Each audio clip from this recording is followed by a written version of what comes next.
everyone, Morgie right here today, and today we're going to be talking about a recent D&D story with the group I run for, and how my group always tends to make something that probably could be a serious situation into kind of a silly situation, and somehow pull it off perfectly.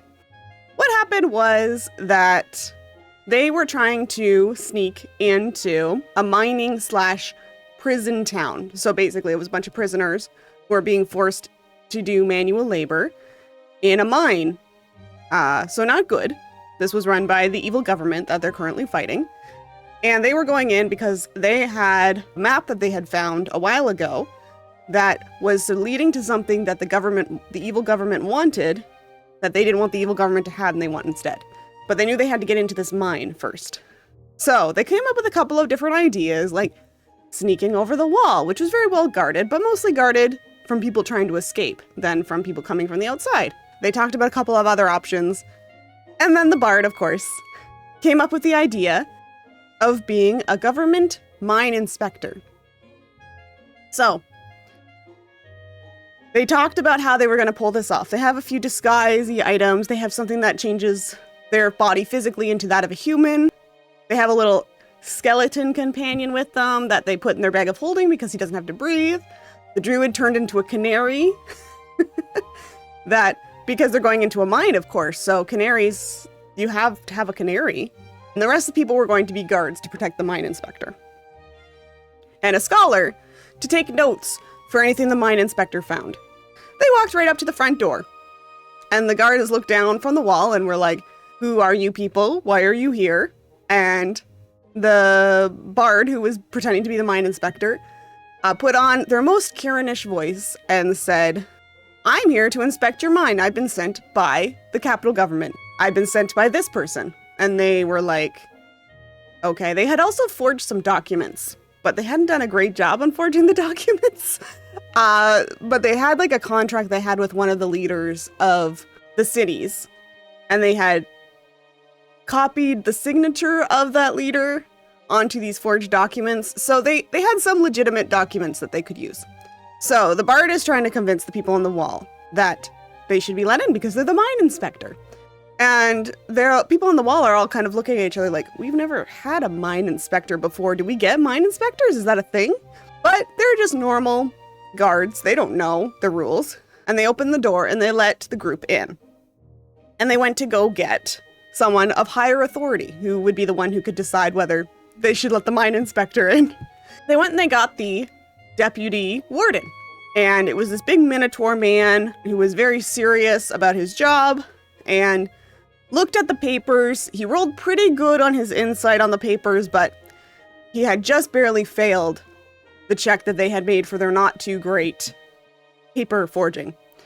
And the bard, of course, has extremely high deception and persuasion because they are a bard, and managed to convince the deputy warden that they were, if not who they said they were, not currently a threat. And they were dropping all the right names. They were dropping some of the leaders of the government's names as if they personally knew them, which they kind of did considering they'd been fighting most of them.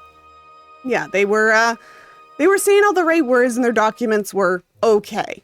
Despite the deputy warden being slightly suspicious, he did let them in, but he did give them guards to keep an eye on them, in quotation marks, for their own safety.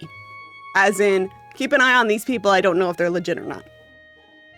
So they went in and they started to look around under the guise of being mine inspectors, but really they were trying to find this entrance to this map that they had found that was some kind of underground temple. So they looked around, they found some stuff, taking notes the whole time as if they were actually doing a mine inspection.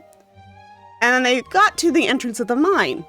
And there's like a big smelting building as well. And then the druid had the idea in canary form to fly into the mine. And then everybody would have to chase after her because trained canaries are expensive and hard to replace. So several people went after the canary.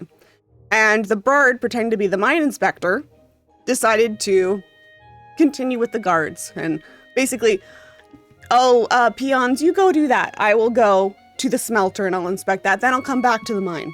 She led the guards away.